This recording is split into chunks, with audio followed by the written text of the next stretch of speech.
જય દ્વારકાધીશ. જય દ્વારકાધીશ. અમૃત પુષ્પ કેન્દ્ર ચલાલા અમૃત પુષ્પના સેવનથી ખૂબ સરસ રિઝલ્ટ મળ્યું છે. ભાઈ આવ્યા છે, એમની સાથે આપણે વાતચીત કરીએ. ભાઈ, કયું ગામ? વિજયપુરી. હવે આપ અમૃત પુષ્પ કોના માટે અને શું તકલીફ માટે લઈ ગયા હતા? મારા કાકાજી માટે લેવા આવ્યો છું. પેલા લઈ ગયો તો અગાઉ. બરાબર. તો એમને શું તકલીફ હતી? પેલા તો એને કિડનીની તકલીફ છે. કઈ રીતની તકલીફ અને શું શું તકલીફ હોય? ક્રિએટિનાઇન વધે છે અને એને હિસાબે શરીરમાં સોજા ચડી જાય, થાક લાગે. કિડનીની કન્ડિશન શું હતી? કિડનીની કન્ડિશન એવી છે કે એક કિડની કામ જ નથી કરતી અને જે એક ટોટલ ફેલ છે અને જે બીજી છે એ કેટલા ટકા કામ કરે છે? 50% જેટલું કરી શકાય એટલું કામ. અને કેટલા ક્રિએટિનાઇન આવે છે?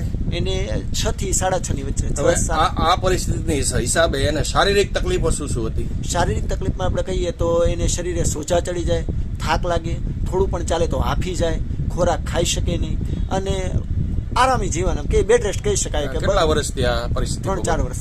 ત્યાર પછી આપણે અમૃત પુષ્પની કેટલી બોટલનું સેવન કર્યું? એક બોટલ પૂરી કરી. એક બોટલનું સેવન કર્યા પછી એને શારીરિક તકલીફોની અંદર શું શું ફાયદા થયા? ફાયદા એવા છે કે સોજા ચડતા બંધ થઈ ગયા છે. સોજા સદંતર ઉતરી ગયા. સદંતર ઉતરી ગયા. બરાબર. પછી ખોરાક લઈ શકે છે. જમવામાં પહેલા શું જમી શકતા? પેલા સાવ મીડિયમ અડધી રોટલી ખાય એ પરાણે આપણે કહીએ કે ભાઈ જમવા બેસવું પડે એટલા માટે. અત્યારે હાલની પરિસ્થિતિમાં 2 ટાઈમ વ્યવસ્થિત જમી લે. નોર્મલ જમે એ રીતે જમી શકે. પછી જે શારીરિક સ્ટેમિના, શક્તિ નબળાઈઓ હતી, પેલા જે કાર્ય કરતા હતા એ જે જોબ કરતા, બીમારી પહેલા, બીમારી પહેલા એ ફરીથી શરૂ થઈ ગયું છે અને રૂટીન કામકાજ કરે છે. એક જ બોટલની અંદર અદ્ભુત પરિણામ કહી શકાય આપણે આ કિસ્સાની અંદર. સૂચક કહી શકાય. બરાબર. તો તમારો ફોન નંબર જણાવો.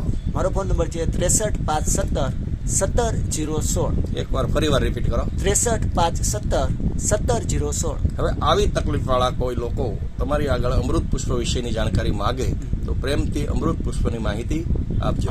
જય દ્વારકાધીશ. જય ગુરુ મહારાજ. જય દાન મહારાજ. જય સિયારામ. જય